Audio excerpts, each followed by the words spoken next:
যুক্তি দিয়ে, কোন দলিল দিয়ে আপনি আল্লাহর ওলির মাজারে হামলা করছেন? আপনি বলতেছেন মাজারে গাঁজা খায়। আপনারা আমার কথা বুঝে নেবেন, যদি মাজারে গাঁজা খেয়ে থাকে, আমি আজকেই হামিদপুর থেকে আপনাদেরকে চ্যালেঞ্জ করছি, আপনারা একটা গাঁজা খাওয়ার ফুটেজ জাতির সামনে তুলে ধরেন। কথা বলেন না কেন? আমি আপনাদেরকে বলি, যেইভাবে মাজারে আঘাত করেছেন, এই দেশের কোটি কোটি সুন্নি জনতা, সুফিবাদে যারা বিশ্বাসী, এই জনতাগুলো জেগে ওঠে যদি আপনাদের মাদ্রাসা ভাঙ্গা শুরু করে, তখন ঠেকাতে পারবে না কেউ। কথা বলেন না কেন? মাজারে কে খায় গাঁজা? আমি এই পর্যন্ত দেখি নাই। মাজারে কে শিরিক করে? একজন মানুষের লেখা নাই, পড়া নাই, জানা নাই, সমাজের অবহেলিত, লাঞ্ছিত, নির্যাতিত মানুষগুলো কোথাও জায়গায় তারা থাকার জায়গা পায় না, আল্লাহর ওলির আস্তানায় বট গাছের নিচে আস্তানা গাড়ে। কথা বলেন না কেন? সে যদি সেজদা দিয়েও থাকে, আপনি দেখে থাকেন, আপনি তাকে তুলে এনে পুনর্বাসনের জন্য পাঠান, তাহলে আমি আপনাকে বলবো একজন বীর পুরুষ। ঠিক কিনা বলেন? মাথায় হেলমেট লাগিয়ে, মুখে মাস্ক পরে আল্লাহর ওলিদের মাজারে আক্রমণ করেন, এটা কোন বীর পুরুষের পরিচয়? কথা বলেন না কেন? আজকে যারা মাজার ভাঙতেছে, গতকালকে আমি নাম বলবো না, এই লোকটার নাম আমি মুখে নিতে চাই না, আমার খুব ঘৃণা হয়। এই লোকটা যখন নারী কেলেঙ্কারিতে যুক্ত হয়ে, এই লোকটা যখন জেলখানায় গেল, তার দলের লোকেরা তাকে ফুল দিয়ে সংবর্ধনা দিয়েছে, তখন বেদাত ফতুয়াটা কোথায় ছিল? ঠিক কিনা বলেন? নবীর বেলায় বেদাত, আল্লাহর ওলিদের বেলায় গল্লে শিরক। কথা কন না কেন? এটা কোন দলিল দিয়ে দিছেন ফুলের মালাটা? সে তো ভালো কোনো কাজ করে বের হয় নাই, গোটা জানে সে কলঙ্কিত ব্যক্তি। সে বলতেছে মাজার শুধু ভেঙে ফেললেই চলবে না, মাজারগুলোতে আমাদের খানকাগুলো বসাও। মাজারগুলো ভেঙে ভেঙে মাজারের উপরে তোমরা খানকা তৈরি করো, এখানকে বুজুর্গ লোকদেরকে বসাবো। কোন বুজুর্গ লোক? যারা ইয়াজিদকে বলে হযরত ইয়াজিদ, তারা বুজুর্গ লোক। কথা বলেন না কেন? কারবালার মাস আসলে নবীজির প্রেমের গল্প বলে না, আহলে বাইতকে নিয়ে ওয়াজ করে না, ইয়াজিদকে বলে ইয়াজিদ নাকি হযরত ইয়াজিদ। আবার বলে ইয়াজিদের নাকি ইমাম হুসাইনের শাহাদাতের পিছনে কোনো হাত নাই। এরা বুজুর্গ লোক। এই দেশের ফকির দরবেশ বিশ্বাসী মানুষ, এই দেশে সুফি আজম বিশ্বাসী মানুষ, সুন্নি জনতা ঘরে বসে থাকবে না। আপনাদের মাদ্রাসায় কি পরিমাণ বলৎকার হয়, কই তখন তো মাদ্রাসা ভাঙ্গার অনুমতি দেন না। কথা বলেন না কেন? তখন আপনাদের ফতুয়া কি হয়? আপনাদেরকে বলে গেলাম, যুবক ভাই, তোমাদেরকে বললাম, তোমরা আজকে দেখবা প্রতিদিন বাংলাদেশ একটা চ্যানেল আছে, চ্যানেলের মধ্যে দেখবা কত বড় বুজুর্গ, নাম আবার মাদানি। নাম কি?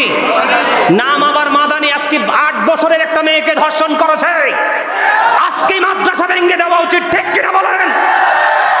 এই মেয়েটার লাইফ শেষ, এই মেয়েটার মা বাবা সমাজে দাঁড়াতে পারবে না। ঠিক কিনা বলেন? আজকে মাদ্রাসা ভেঙে না, ভাঙো না কেন? নিজের পক্ষে এলে বলে ভালো লাগে, নিজের পক্ষে না হইলে মজা। ঠিক কিনা বলেন? সুন্নিরা যথেষ্ট ভদ্র, সুন্নিরা লাঠি হাতে নেয় না, সুন্নিরা মারামারি করে না, সুন্নিরা ঝগড়া করে না। শেষ কোথায় আছে আমরা দেখবো। ঠিক কিনা বলেন? আরো জোরে বলেন।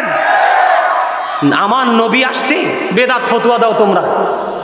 তোমাদের মৌলবীরা কত জলসা করে, কথা বলেন না কেন? এগুলো কোন কিতাবে আছে? এগুলো কি নবীজি জামানে করছিল সাহাবায়ে কেরাম? আমার দিকে তাকান, আমি কি ভুল বলছি কিছু? না খারাপ বলছি? এই শিশু বাচ্চাদেরকে বলৎকার করা হয়, এইরকম রেকর্ডও আছে, এইরকম রেকর্ডও আছে। আপনারা গত কাছে সবচেয়ে বড় কারি তাদের দলের মেয়েটাকে পলবন্দি মাদ্রাসায় ভর্তি করেছে, 12 থেকে 14 বছর মেয়েটার। ধর্ষণ করার পরে 2.5 লক্ষ টাকা দেওয়া হয়েছে, তোমরা এলাকা ত্যাগ করো। তখন কোথায় ছিল আপনাদের মানসিকতা? কথা বলেন না কেন? আল্লাহর ওলিদের মাজারে গাঁজা খায়, যদি গাঁজা খায় এটাকে তোমরা দেখলে প্রতিরোধ করো, প্রতিহত করো। কিন্তু এটা না করে তোমরা আল্লাহর ওলির মাজার ভেঙে দিচ্ছ, আবার বলো তোমাদের খানকা করতে। যাও খানকা করতে। আপনাদেরকে বলি, আজকে নবীর প্রেমিক সৈনিকেরা, সুন্নি জনতা, বাঁচার জন্য যদি আলাদা হন তবে কেউ বাঁচতে পারবে না, আর মরার জন্য যদি একত্রিত হন তবে কেউ মরবে না। ঠিক কিনা বলেন? আমি আপনাদের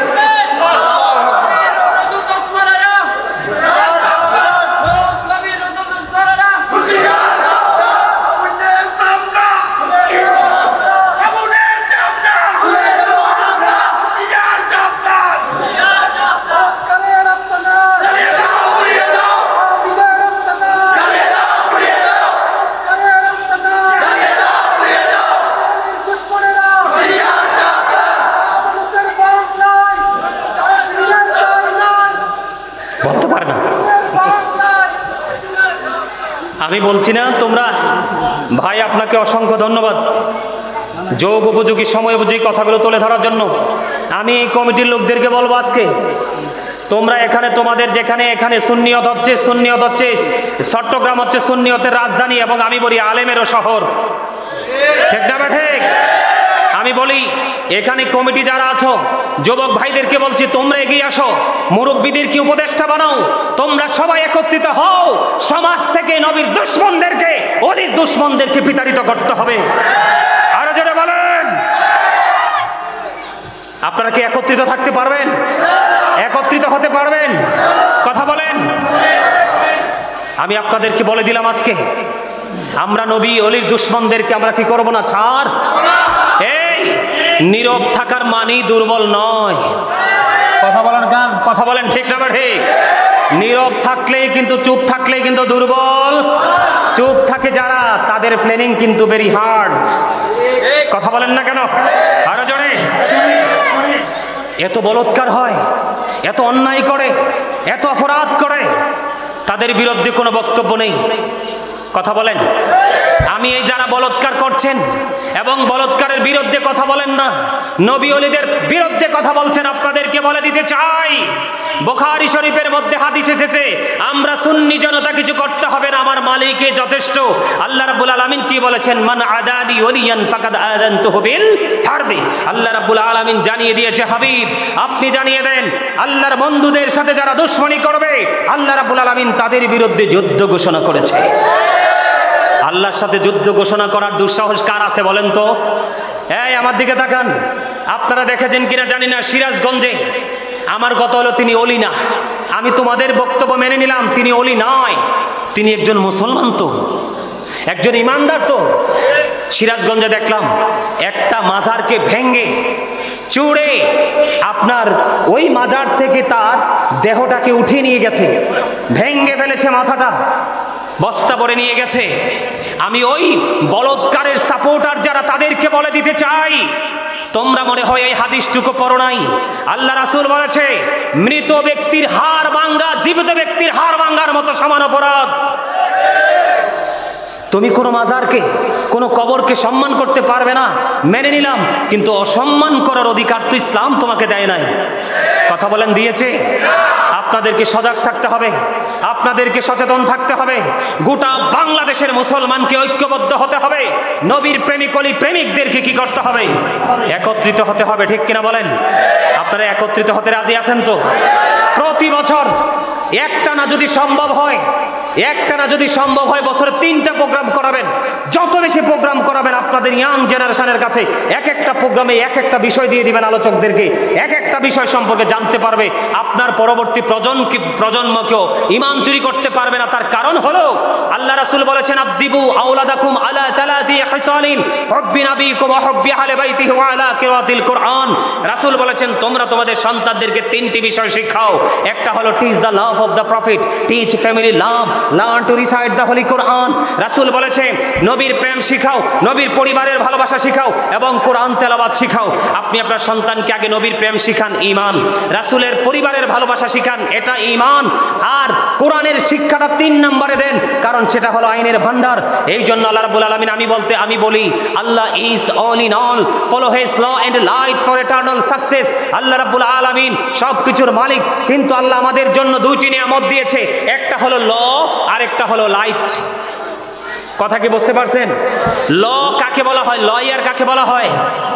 আইন যারা বোঝে, ব্যারিস্টার বা লয়ার বা অ্যাডভোকেট বলা হয়, ঠিক কিনা বলেন?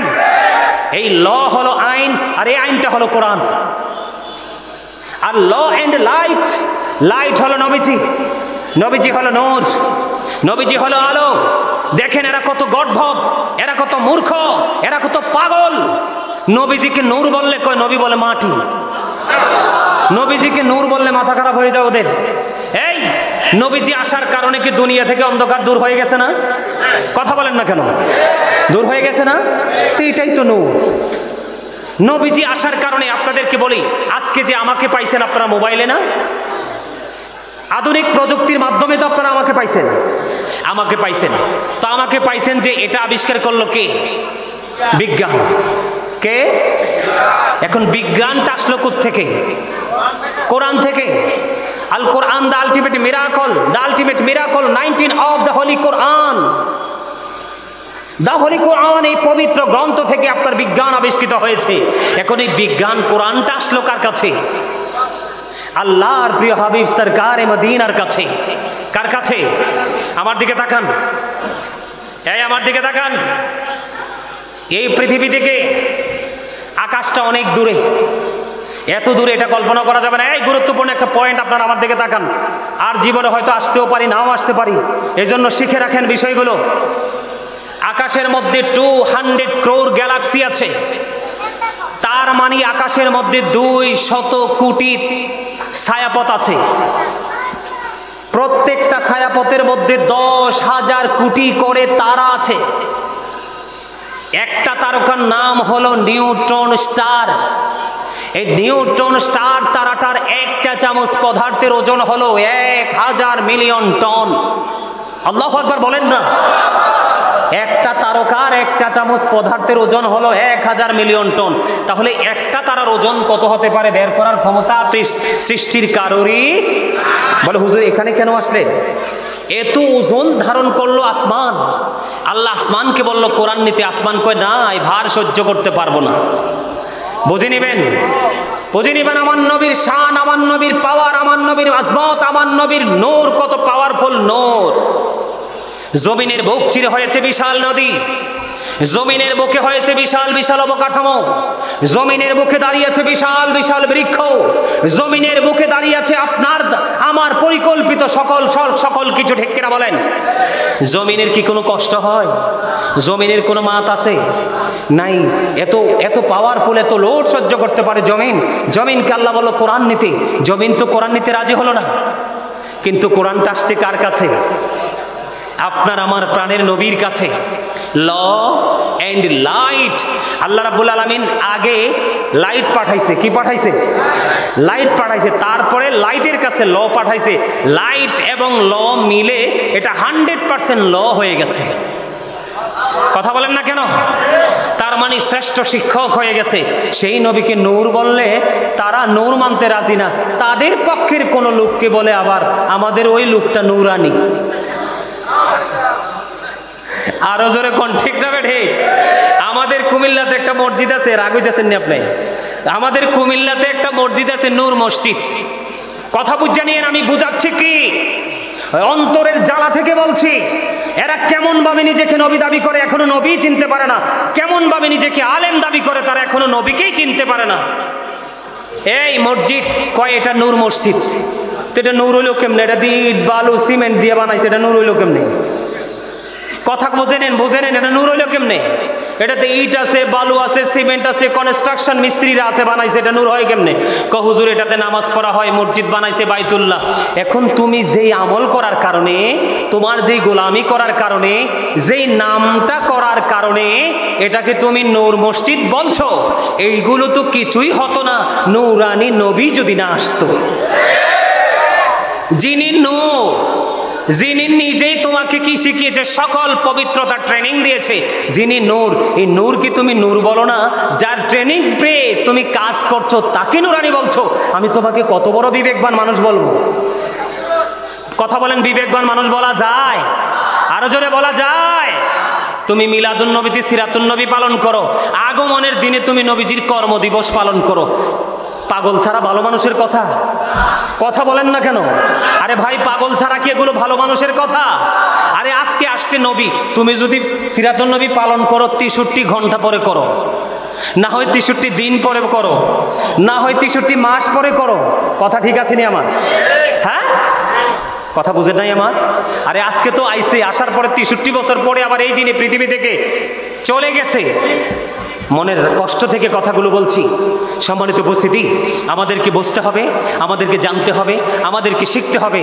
তাদের যা করছে, আপনি বলেন আমরা মিলাদুন নবীতে জুলুস করছি এর জন্য আমরা বেদাতি হয়ে গেছি। এই তারা কি রাজনৈতিকভাবে ক্ষমতায় যাওয়ার জন্য কত কিছু করতেছে না? মানুষ একত্রিত করতেছে না?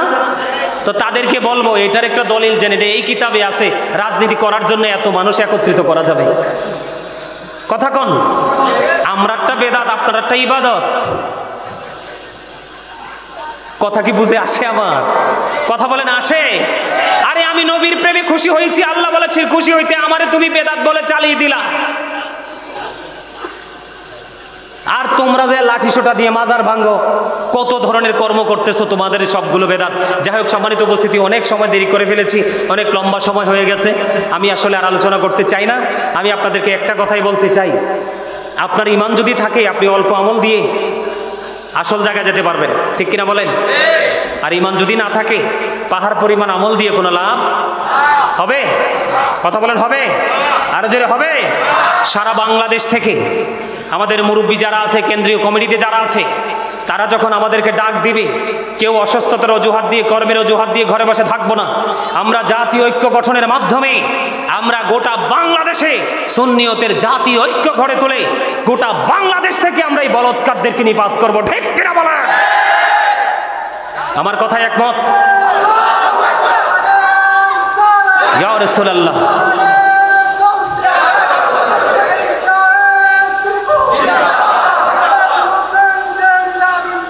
জিন্দাবাদ জিন্দাবাদ।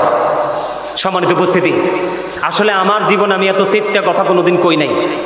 আজকে কয়েকদিনের তাদের আচরণে মানে পুরো কি বলবো, পুরো শরীর বিষ হয়ে আছে তাদের আচরণ, তাদের ব্যবহার। আপনি কি বলেন?